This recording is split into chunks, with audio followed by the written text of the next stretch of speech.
Welcome, I'm the Kaiju no Kami here at Denver Comic Con 2016. I'm here with voice actor and director Todd Haberkorn. Welcome. Hi, thank you. Thank you for having me. Sorry for the noise. No problem, it's a convention. We expect that. Are you having a good time here? Yeah, having a blast, and I didn't know that this weekend was going to be so hot, so luckily we're indoors away from the 100-degree weather, so I'm allergic to 100-degree weather, so yeah. Yeah, it can get pretty hot. So, what got you into voice acting? Well, I've been an actor since I was a kid actor, and I've been acting since I was a kid in every medium you can imagine, from radio and stage to film and television and of course VO, and I've just stuck with it for many years, and it's been a real excellent ride, and I've been very fortunate. So it's been fun, still going. So now, between both voice acting and doing director work, has the opportunity just changed your opinion on acting in the industry in general? Well, the industry is definitely shifted. I feel like I think that the industry is trying different trends to see what works, when really I think sometimes in some aspects they're getting away from the artistic side of it, and they're going more business, in the sense that you see industries just going, companies saying like, oh, that person has a huge following, let's make them the star of this movie, when really you go to them and you're like, have you ever been in a movie before? They're like, no. Have you ever acted before? No. And so they're trying stuff like that. I think they're also doing things where they stunt cast projects when this role might not call for this actor. They may be a great actor, but not for that role, but they're getting them because of their name and their celebrity, and I think that hurts the artistic side of things. But we're in this weird part of the industry where it's very business minded, and I feel like we've gotten away from a lot of the, and I get it, it's show business, but when you're dealing with budgets that are this big, you could spend a little extra money to make sure it's artistic too, I feel like. Oh yeah, the art aspect is very important, because that's also what a lot of people go into this industry to look at as just a viewer.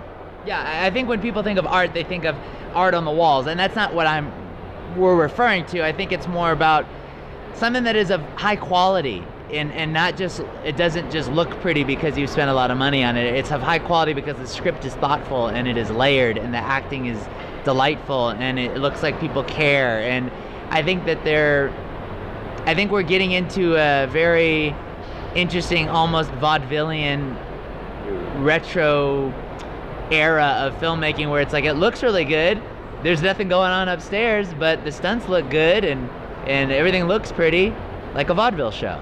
It's very well choreographed, but beyond, that's it. I don't know. So, which do you find more challenging, voice acting or directing?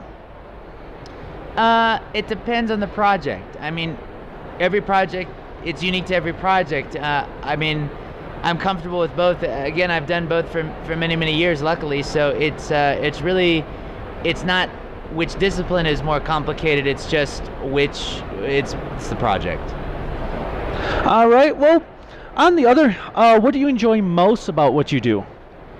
I enjoy the fact that it is locked into the thing that I'm passionate about and that I love to do, and I'm able to support my family and lifestyle with doing my dream. And my hope is that everyone discovers what it is that what they feel their career calling is, and that they get to do it and be successful at it. And I've been so fortunate enough to be able to do that, and I hope it continues. Sounds great. Now, what has been your biggest challenge?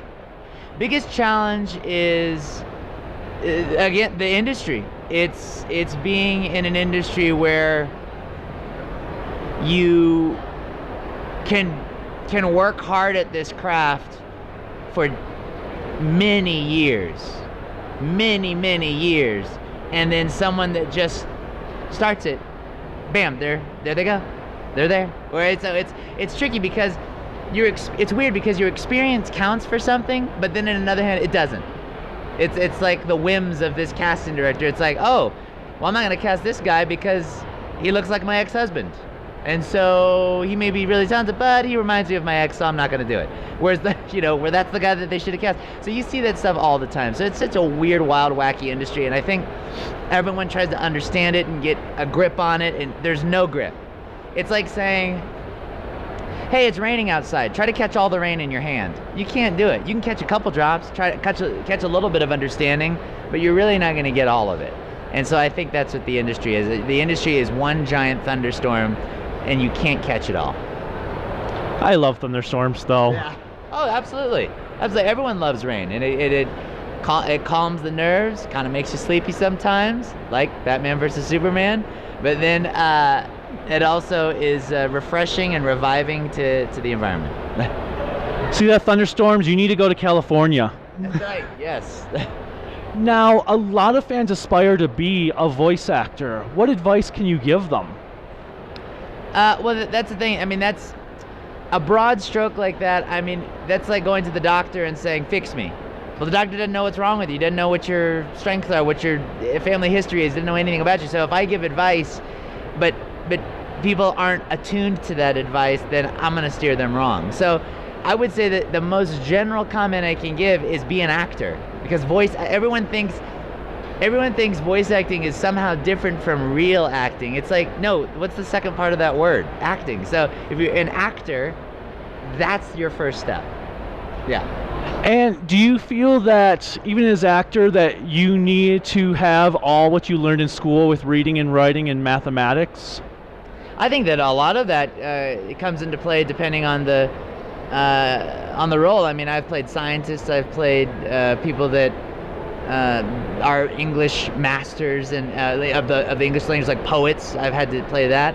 With math, that comes into play when you're dealing with distances from the lens, when you're trying to figure out, okay, well, I'm going to use this lens, and let me check what my focal length is, and and when you're building sets for a theater studio, okay, I need to build this. The set needs to be about 7 feet high, 5 feet long. Let's stuff like that. Like when I work on Star Trek Continues, when we built those sets, our DP is also an architect, and so he had to extrapolate all the figures from the blueprints, and that involves a lot of math, of course. And he figured out how big the sets needed to be for the size of our space. So it comes into play at some point. So how does it feel to be working on something as big as a Star Trek? Well, it's fun to be a part of that legacy and the history of such a fun franchise. We do it for the love, and Vic who helms it. It's his baby. He plays Captain Kirk. I'm Spock. We have a great time doing it. It's exhausting. And we're going to keep going. We just had a very successful Kickstarter that allows us to make more episodes, and we just released episode 6 online. There's a creature in it that was designed by the fellas at Pixar, who and the sculptor that sculpted the creature sculpted figures from Nightmare Before Christmas, Toy Story, Good Dinosaur, everything like that. So I mean, it's we've got a really, really top-notch set of people working on this thing. And you said you play Spock? I'm Spock. I take on that role. It's a fun challenge to play such a well-known character, and I'm just so glad that everyone's embraced it. And do you try to compare, work on what Leonard Nimoy and Zachary Quinto have done, or do you try to bring your own thing to it? Well, of course, I try to bring my own thing. I don't want to copy anybody. I don't want to play Leonard Nimoy being Spock, me being Leonard Nimoy being Spock. I'm me being Spock. So, obviously, looking at what Leonard does, you want to take a couple of things and nod toward that performance, but it's not going to be any fun for me if I'm just copying him, and it's not going to be truthful, and therefore it's not going to be enjoyable for the audience. All right. Well, do you have any final words for the audience? Yeah, I mean, follow me on social media, at Todd Haberkorn on Twitter, at Haberographer on Instagram. Go to my website, thehabertat.com, and check it out. All right. Well, thank you for your time. Thank you. Until next time, bye.